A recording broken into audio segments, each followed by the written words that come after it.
December 5th, 2023. Perilously near the foot of the table, Elgin City took a leap of faith and appointed Highland League management duo Alan Hale left and Stephen Laird. And they've no looked back since. The most northerly league club in the UK, Elgin are famously the only club besides Celtic in the SPFL to have never been promoted or relegated. However, it's completely different circumstances. The 2024-25 season sees Elgin City on the rise, pushing for a playoff space and through to the fourth round of the Scottish Cup after a dramatic victory over League One side Kelty Hearts.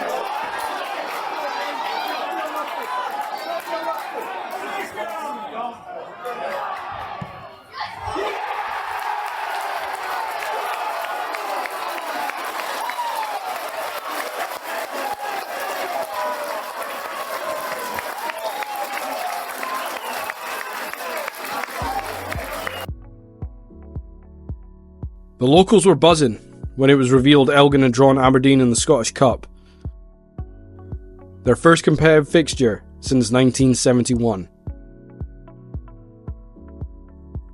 That game saw the Dons run out 5-0 winners in the third round of the Scottish Cup, a match rife with controversy and disagreements. But with the recent history, however, Elgin City have the upper hand. In a previous friendly, back in July 2012, when Call Me Maybe by Carly Rae Jepsen was number 1, and Rangers had just been sent to League 2, Craig Gunn scored a famous winner in a 1-0 win over the Dons. It turned out to be a tough month, as the opposing teams relished the chance to tackle Rangers in front of crowds they normally could only dream of. And the winning run came to an end when Elgin held out at Ibrox in an encounter where the team just couldn't take their chances. Hegarty for Andy Little, the two Ulstermen combining in for McCulloch. It might yet fall for Lewis McLeod. Wonderful awareness, McLeod! Stunning goal for...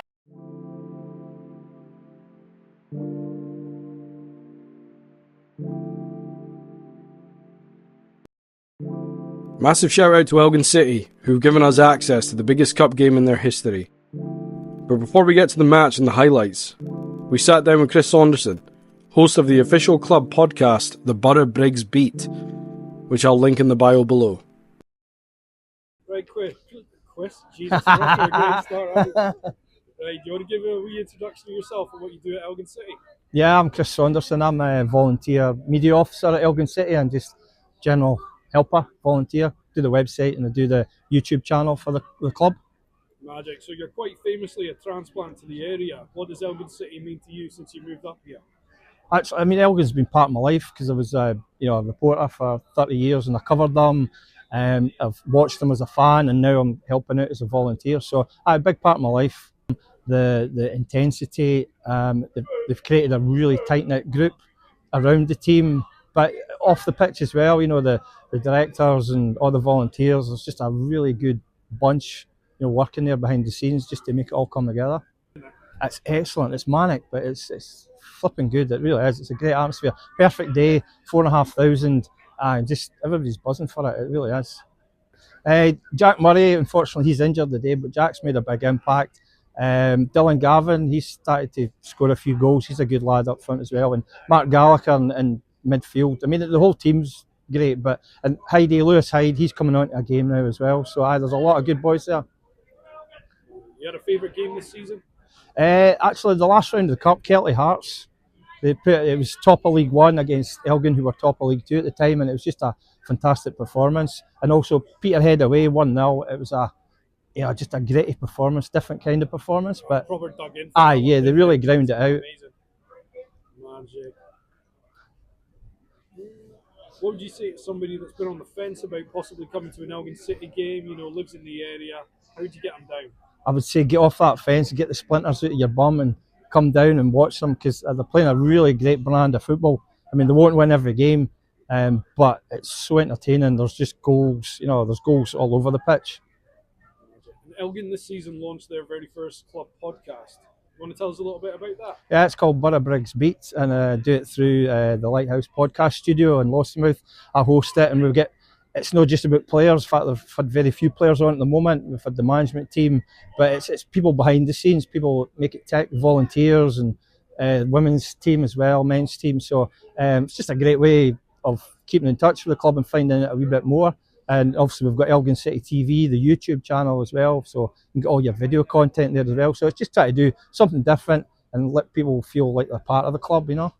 I think if Elgin can get the first goal, that's the key, and they get in about Aberdeen, because obviously they're 12 games without a win, they're going to be nervous. So if Elgin get the first goal and get in about them, they could really give them a good game.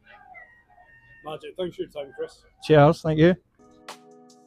It's a sellout of 4,500. Every ticket available is gone, has been taken. All to see if the Black and Whites can pull off the biggest upset in Scottish Cup history.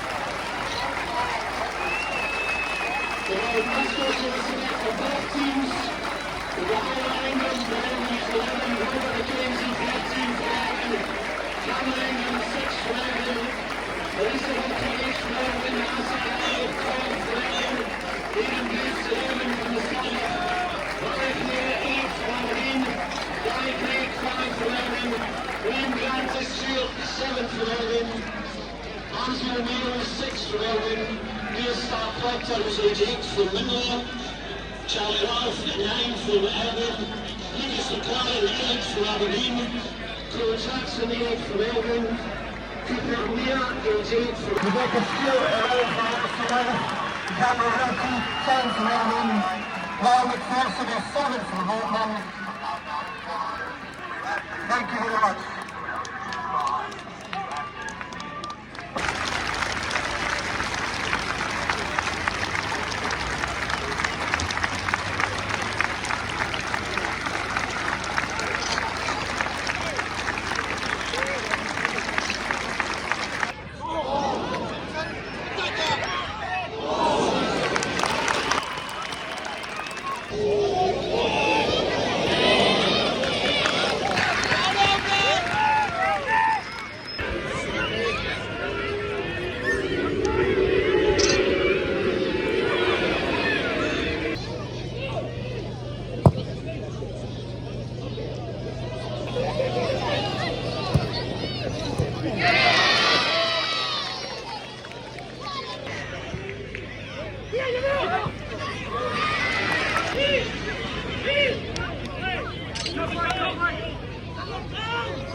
Heads.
Come on!